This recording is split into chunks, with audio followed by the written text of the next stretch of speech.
Yo, what's going on, guys? Top of the evening. Welcome to All Things Short Attack.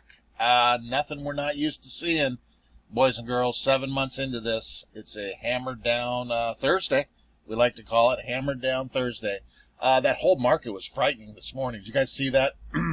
Especially in pre-market. The first 5 minutes of pre-market, everything took a nosedive. I looked at all the sectors in there, everything's selling off. I'm like, oh my gosh, here we go. Liquidations are coming. Kind of corrected itself, whatever. Still a down day for just about everything. But that was kind of frightening this morning. I'm like, oh my gosh, here we go, boys and girls. Let's touch on a few things this evening. Got a couple things funny, and then a couple crazy things, and then Kenny Griffin back in the news again today. We always got to talk on Kenny G. But right out of the gate, you guys, I do want to apologize. I do have some sad news. I don't know if you guys have seen it today, but I will not be launching my OnlyFans. I know a lot of you guys look forward to it due to OnlyFans to ban adult material after pressure from payment processors. So, you guys, my OnlyFans is off the table. I will not be launching it. I do want to apologize for that, but banning the adult material, I can't go through with it. So it's just not worth the time of doing that. Maybe if they take this off the board, I might reconsider, but I do want to apologize to you guys. No OnlyFans for me. This was outstanding. More than half of Gen Z investors admit to trading while drunk, but only 9% of baby boomers. Can you imagine old Kenny G having a cocktail at the end of a long old day, getting hammered down every day, hammered up, whatever the hell you want to call it? He's sitting down. Not only did he get beat by a bunch of dudes on the World Wide Web and Reddit boards and so on and so forth, but now they're coming out as drunk. We're just drunk swiping the old apps. Should you have to pass a breathalyzer to make trades on Robinhood or Charles Schwab? We'll just read a little thing here. According to a new survey from consumer finance website Magnify Money, 32% of U.S. investors say they have made trades while drunk. Gen Zers fell into the trap, while many a generation with 59% confessing to drunk trading. Just 9% of baby boomers admit to drunk trading. Outstanding. There's actual picture of myself back in the day there, in case you're wondering. There's the chart today. It's just ugly old sell-off, kind of Dullsville here, another hammer down, and Dullsville across the board. Let's see what tomorrow brings. Again, I'll say it every video. Price means zero. Have the shorts covered? No. We were a little light on the dark pool and the volume today. 41 million in regular trading hours. 25.2 million of those were in the pool of darkness for 60%. Gosh dang it, we're getting down there. Wow. 66% average. Still, the running, moving, 20-day average. So that's that. They hammered through them short shares all day today. We got a couple bullets left in the tank for tomorrow. Let's see what tomorrow brings. Remember, it is Friday. A lot of these auctions are out of the money now, obviously with the price going down, right? Look at this. Look at this here, for crying out loud. This was July 29th. I didn't see this thing till today. But hedge fund gets special treatment during margin calls. I've been margin called one time. I can't remember what the hell I bought, but it was in a mad panic trying to buy a bunch of something. And it was one that I could buy on margin, and I swiped up, and I had the margin turned on. Anyway, it turned into a complete nightmare. The next day or the 2 days after that, the damn thing tanked. I got margin called. I had to sell off something to, blah, blah, blah.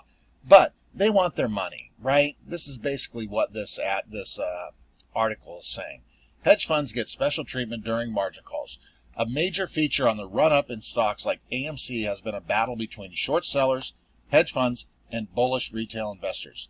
The small investors have often sensed they're not being treated fairly. Yeah, you think? And when it comes to margin calls, it turns out they're quite right. An average investor generally gets 2 to 5 days to resolve a margin call, but the rules are different for the big boys, right? According to a new report from Credit Suisse, it gave troubled hedge fund Archegos management 2 weeks to meet a margin call. If that happened to you and I, no matter what platform you're on, your shit is getting liquidated, okay? So I don't like this. This is troubling to me. Obviously, we know that these guys get special treatment, nothing that money can't buy you out of or whatever. But No retail investor would ever get away with this. Yes, yeah, right, exactly, sir, ma'am. If Robinhood or any other retail broker didn't get a response in the exact time window, they would liquidate the shares, and the special treatment extended to Archegos here would likely apply to any big client like Citadel, Melvin, or others. I do not like that whatsoever. On to some good news. Look at this. Toys R Us is back. I didn't know, down here real quick, WHP Global bought Toys R Us from the True Kids Inc. Back in 2018. So somebody did buy them. And then they tried in a second attempt. This is the second attempt to revitalize the Toys R Us brand, right? I don't know. I'm going to try to find out where. I didn't know that they tried before. This is the second attempt here. But anyway, I kind of read that backwards. Toys R Us is getting another lease on life thanks to Macy's. The two companies are partnering to sell toys on Macy's mobile website.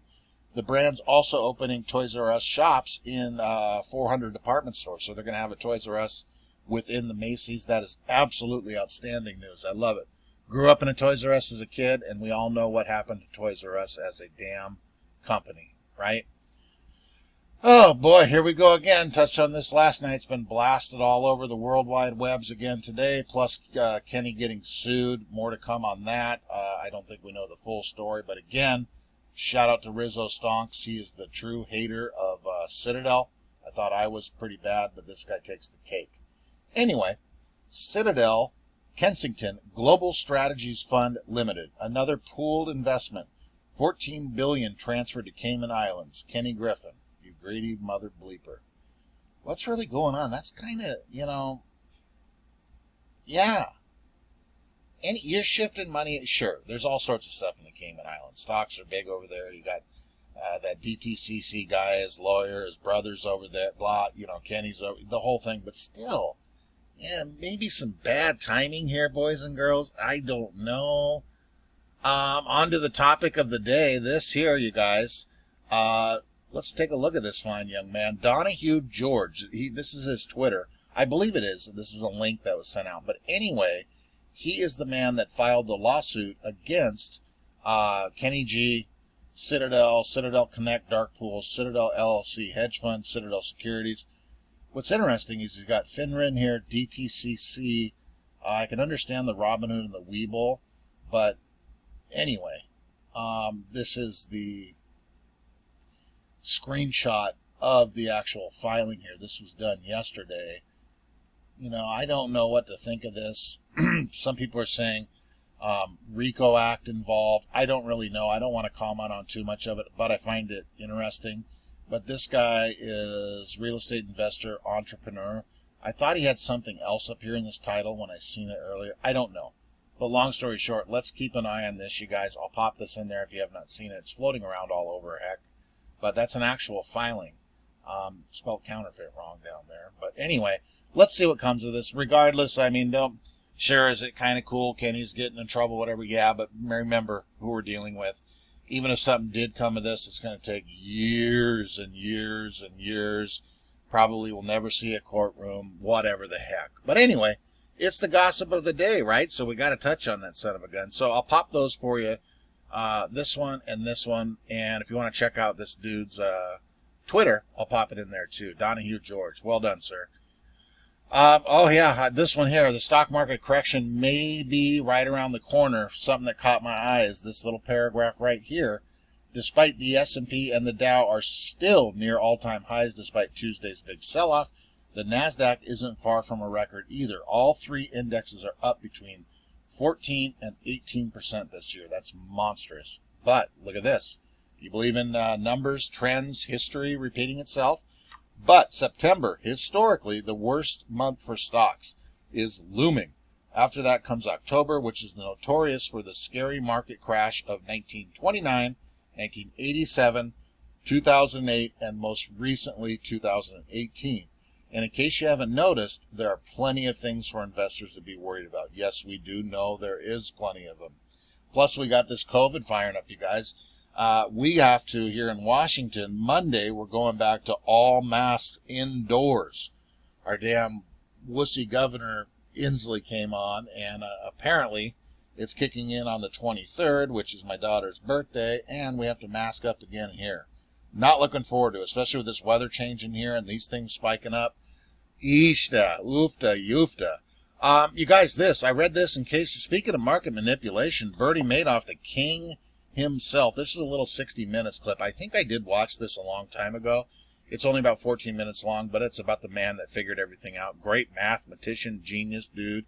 If you want to watch that, I will pop that in there for your viewing pleasure. So that's it, you guys. Let's see what tomorrow brings. Kind of an ugly old day today. We know what this is all about. We don't need to touch on it anymore. We don't even need to look at it anymore, right?